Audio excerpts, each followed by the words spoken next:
Now it's time to talk about the Well of Souls. This section will also be somewhat lengthy, but I will be splitting this video into smaller videos and uploading those shortly after this one, so you can find information easier. The Well of Souls is essentially a talent tree for Necromancy. A certain number of souls is required to unlock the next level of abilities. Souls are earned through communion rituals, and it's worth noting that you only earn talent points through Necromancy combat, meaning that you'll need both the correct number of souls and at least one talent point to unlock the ability from the Well of Souls. Currently, there is a bug where you can earn over the maximum number of talent points. I also think it's worth mentioning that when I was training Necromancy, I found that I earned way too many talent points very quickly, giving me access to all abilities without much need for continued combat training. I'm not sure if this is intended or if this will be changed later, so just keep in mind that at the time of making this video, I didn't feel I needed to be very frugal with my talent points, as I originally thought. It should be noted that you must put at least 1 point into the previous tier in order to put points in the following tier, so you won't be able to unlock anything from tier 2 if you don't unlock anything from tier 1. With that being said, let's take a closer look at the different tiers of your Well of Souls. There are 7 total tiers in the Well. Tier 1 is a freebie. You'll get this from level 1 with 0 souls in the Well. Tier 1 unlocks the ability to summon your first conjure, the Skeleton Warrior. You'll get this in the tutorial. Tier 2 is unlocked at level 20 Necromancy with a total of 50 souls in your Well of Souls. At this tier, you can unlock an upgrade to your Conjure Skeleton Warrior called Command Skeleton Warrior. Command Skeleton Warrior cycles with the same ability as Conjure Skeleton Warrior, so once you unlock it, you will not see a brand new ability to use. Instead, once you have a Skeleton Warrior summoned, you can then recast it to have your Skeleton Warrior unleash its inner rage. This has a 6-second duration and increases the damage done by your Skeleton Warrior. Tier 3 is unlocked at level 40 Necromancy with 400 total souls. You must also complete the Rune Mythos quest and put at least 1 point into Tier 2 Talent Tree. At this tier, you unlock 3 new abilities, 2 summons, and access to your first Necromancy spell. The first new summon is Conjure Vengeful Ghost. Conjure a Vengeful Ghost from the Underworld. 18 to 22% Necromancy Spirit damage every 4.2 seconds. It has a 30-second duration. The Vengeful Ghost drains the vigor of enemies. Heal for 175% of damage dealt by the Vengeful Ghost. I found this incredibly useful while AFKing Slayer assignments or AFKing lower tiered bosses. It keeps the healing up and it really is very helpful. The second new summon is Conjure Putrid Zombie. Conjure a Putrid Zombie from the Underworld. 18 to 22% Necromancy Spirit damage every 3.6 seconds. A 45-second duration. The Putrid Zombie emits a fetid stench. 27 to 33% poison damage every 1.8 seconds to enemies within 1 tile. This is a great conjure for AoE when you have a bunch of enemies that bunch up, or you just have something that really prone to poison damage. The poison damage does stack with Cinderbane and Weapon Poison. The second combat Necromancy spell, Threads of Fate, is unlocked at this tier, along with a Tier 3 Well of Souls. You will also require 44 Necromancy to cast this. Threads of Fate, single target Necromancy attacks will also be cast on up to 4 additional enemies within 4 tiles of the target. This has a duration of 4.8 seconds with a cooldown of 1 minute. The cost is 5 Spirit Runes, 2 Bone Runes, and 1 Flesh Rune. This incantation is extremely powerful when used while fighting enemies that like to group up. You may have noticed that I said the second combat Necromancy spell. You do unlock some stuff without using the Well of Souls. I won't be discussing any of that here though. I'll be doing a combat tutorial where I discuss just all combat abilities, and I'll probably even go over ones I'm talking about now. But for this video, I'm only going to be discussing the Well of Soul abilities. Tier 4 Well of Souls is unlocked at level 60 Necromancy with 2,000 souls. While 2,000 souls may seem daunting, you will definitely want to wait until level 60 to start pushing for this goal, as at level 60 you will unlock Greater Communion, which will make this grind much easier. You'll also be able to boost in order to reach level 66, so that you can use the Multiply 2 glyph. In this tier, you will receive 4 new unlocks, 2 modifiers for your conjures, a new Necromancy ability that does AoE damage, and a passive effect. The first of 2 new modifiers for conjures is the Command Putrid Zombie, which works like the Command Skeleton. You will need your Putrid Zombie already summoned. Command the Putrid Zombie to explode prematurely, ending the summon. This is another good ability to use against enemies that attack with melee and like to stack up, but you can also use this to get some quick damage against single enemies as well. 360 to 440% Necromancy spirit damage to enemies within 2 tiles. It's recommended to wait until your zombie is almost timed out. That way you still get the full duration of the zombies auto-attacking, and then you get the big burst damage. The second modifier unlocked on this tier is Command Vengeful Ghost, which again requires you to have a Vengeful Ghost summoned. This ability also costs 70 adrenaline, which is quite high. Command the Vengeful Ghost to haunt your enemies. Applies Haunted to the target with each attack for 4.2 seconds. Haunted on tick takes 2 times damage from all attacks, capped at a 35% bonus damage. At this tier, you will gain access to a new AoE ability called Spectral Scythe. Swipe a Spectral Scythe in front of you, costs 10 adrenaline, 72 to 88% necromancy damage to the target, and up to 9 additional enemies in a cone in the attack direction. It's important to note that this attack, the first cast of it does not hit behind you, it doesn't hit to the side of you. The first cast only hits in front of you in a cone. On hit, 25% chance to regenerate 1 residual soul stack, can be recast within 5.4 seconds of the previous cast, and I will note that you do not unlock the additional casts at this tier, so I'm not going to cover them here. This ability is great to use against melee enemies that like to bunch up. With all 3 casts, you can make real quick work of them. The final unlock for this tier is a passive called Spirit Pact 1. Unlocking this passive increases the duration of all conjures by 6 seconds. Tier 5 is unlocked with 70 Necromancy and 4,500 souls. At Tier 5, you unlock 2 new incantations, the first upgrade for the Scythe ability, and another passive. The first new incantation is Greater Bone Shield, which requires 73 Necromancy in addition to the Tier 5 Will of Souls. Tomes of the Warlock quest is also required to unlock this. Greater Bone Shield is an upgraded version of the Lesser Bone Shield. It is unlocked from the 5th tier of talents. It requires level 73 Necromancy. Greater Bone Shield is a toggleable incantation that gives the user a shield equal to 50% of their Necromancy level. At level 120, this is equivalent to a permanent Dragon Kite Shield. The shield will remain on until the player toggles it off, even if they log out, and it can be used with all combat styles. What I will say is, at release, the Bone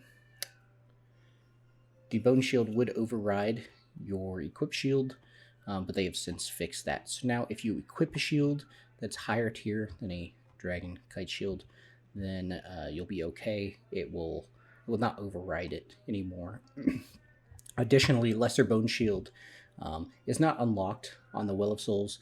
You just unlock that at level 25 Necromancy, and it's just a worse. It only gives a 25% of your Necromancy level, so I don't think it's particularly useful. By the time that you unlock the Greater Bone Shield, you probably haven't done too much in PvM anyway. The shield costs 10 Spirit Runes, 10 Bone Runes, and 5 Flesh Runes to cast while the shield is up. The player may cast any non-offensive defensive abilities that require shield at the cost of an additional 10 Spirit, 10 Bone, and 5 Flesh Runes per cast. No runes are consumed if the applicable ability is activated with an actual shield equipped. The abilities that can be used with Greater Bone Shield are Immortality, Reflect, Resonance, Divert, Rejuvenate, Preparation, and Barricade. So nothing that is an offensive, defensive ability. I just want to apologize if you hear anything in the background. It's because I have my daughter with me. She's it's the weekend, so right now, I've got a little time to try to make some videos for you guys.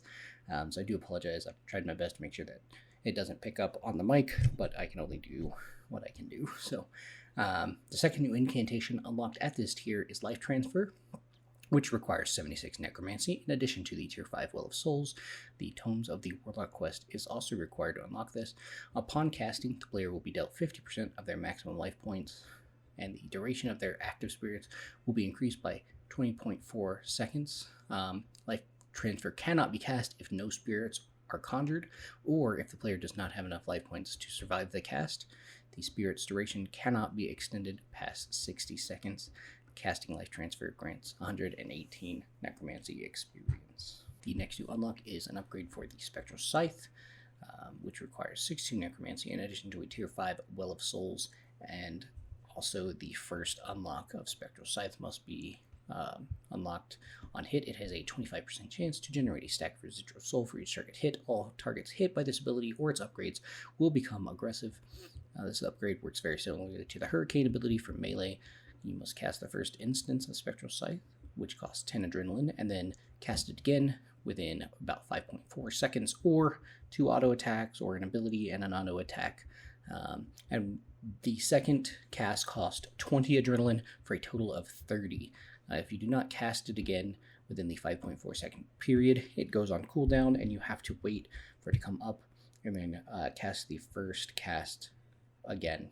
At this tier, you'll also unlock Spirit Pack 2, which you will need Spirit Pack 1 in order to buy this upgrade. Much like Spirit Pack 1, this extends the length of your conjures by an additional 6 seconds, so you get a total of a 12-second increase to your conjure time. Tier 6 is unlocked with 80 Necromancy and 8,500 souls. At Tier 6, you unlock 2 new incantations, the final upgrade for the Scythe ability, and another passive.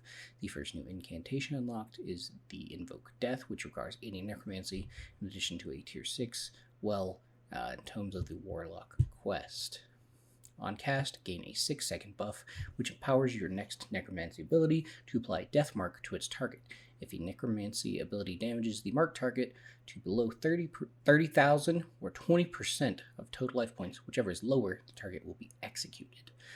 The cost for this is 10 Spirit Runes, 5 Bone Runes, 5 Flesh Runes, and 2 Miasma Runes. So what I will say is the 6-second buff is not a 6-second death mark. The death mark is applied as soon as you hit the target with a Necromancy ability. So you have 6 seconds to cast a Necromancy ability, which will apply the death mark, which will then execute this. Now, this is on the power armor. You have a 2% per a piece of equipment worn at level 90 power armor to apply death mark. So this is just a for sure cast if you haven't applied it already. What I will say is that currently death mark gets applied. It seems it's pretty much a for sure thing. Like, you're gonna apply it at some point during the fight, unless the target just doesn't have a lot of health, or if you're really unlucky. So death mark is good to have, but it's definitely, if you're using the power armor, you're probably already applying it. I will also be doing a video that has the HP for each boss that you'll need in order to get the insta-kill mechanic, so keep an eye out for that. And I will also, in that video, create a list that is downloadable to make it a little easier to reference. The next new incantation unlock is Darkness, which requires 86 Necromancy, a Tier 6 Well of Souls, and the Tomes of the Warlock quest. This gives you a 20% chance to dodge incoming attacks. The current duration is 4 minutes, but I believe they're increasing it to 12. They're also increasing the runes to cast it. At current, it costs 30 Spirit, 15 Bone, 8 Flesh, and 4 Miasma, but that cost will be going up. So just keep an eye out on that. But this is very good. This is the ability for the Tier 70 and up a tank armor instead, with obviously the 20% is a bit higher. The next new unlock is the last upgrade for the Spectral Scythe, which requires 60 Necromancy in addition to the Tier 6 Will of Souls and the previous 2 unlocks for the Spectral Scythe. This attack is limited to Meteor Strike ability for melee, requires a 30% adrenaline on top of the amount required for the first 2 casts of Spectral Scythe, giving this a total of 60% adrenaline. The damage is increased against enemies hit for low health, so the lower health, the more damage done. This is a really good area clear, but it also does pretty good damage against bosses. You obviously want to use this more either when the bosses summon minions, as with Raziel, or when the boss's health starts to get a little bit lower. Maybe you can get a big hit and get some of that execute damage from the death mark. And finally, the final unlock of this tier is the Spirit Pack 3, which requires the previous 2 and extends your summons by a further 6 seconds for a total of 18-second increased duration. The Tier 7 is the final tier of the Will of Souls, and is unlocked at level 90 Necromancy with 35,000 souls. Currently, there's only 1 unlock at this tier, and it's a new incantation. This incantation actually works the same as the Eldritch Crossbow special attack.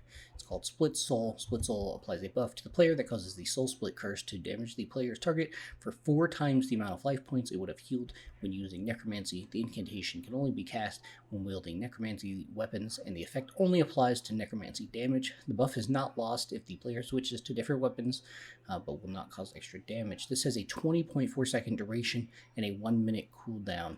It's also worth noting that Split Soul only works with Necromancy damage once again. This costs 10 Spirit Runes, 5 Bone Runes, 2 Flesh Runes, and 1 Miasma Rune. And with that, that does it for our Well of Souls. So that is all of the current unlocks, the tiers, and all of that. So it's not too bad. The 35,000 can be a lot. I'm trying to unlock Split Soul. However, it's not mandatory by any means, and you do, if you want to fight Raziel, you do need 30,000, so 5,000 additional is really not that bad, especially once you get to level 90 and you have access to some of those higher tiered communion rituals. And finally, let's talk about ectoplasm. Ectoplasm is earned from every ritual at lower levels. You may find it harder to have enough if you are exclusively doing combat, in which case you will either need to purchase it or you will need to do some rituals. Unfortunately, it is tradable on the Grand Exchange and it's not too expensive since you get this from literally every ritual. So what does ectoplasm do? 1 ectoplasm is required each time you want to make use of a necromancy conjure. This means that if you want to take advantage of half of the necromancy combat style, you're gonna need to have ectoplasm. Now, ectoplasm is also needed when drawing alteration glyphs, though the amount earned through rituals is heavily outweighed by the amount needed to draw the glyphs, so don't worry too much about spending it, because especially at higher tier rituals, you're going to be getting about 30, whereas you're only spending like 7. So make sure you stock up on this before you go on your AFK Slayer grinds or push for that 200 mil XP, because you definitely aren't going to want to run out of this. And that just about covers everything that you're going to need to know about Necromancy's ritual system. I do plan to break this video down into smaller videos so it's easier to reference in the future. So if you see some additional videos on my channel and it looks like something that you've already watched in this, you probably have. That's just to make it easier for you guys to reference, make it easier to find information rather than having to watch this whole big long video. There'll be smaller video segments where you'll be able to find that information. Once again, if you guys did enjoy this, I ask that you please give it a share. Help it get to somebody who may find it useful, who may enjoy this content. Go ahead and give it a like. Please drop any comments down below. I'd love to talk to you guys. I love when I get comments. I don't get that many comments, and I would love to hear your opinion, especially on my new style, where in this video I did a little bit of the more like very calm or reading the script, and I did a little bit more of the free talking. Let me know which one is easier for you guys, and I'll try to incorporate whichever style is more preferred in the future. If you could please hit that subscribe, let me know that you enjoy the channel and that you enjoy the content. And thank y'all so much. Good luck and Jeezy.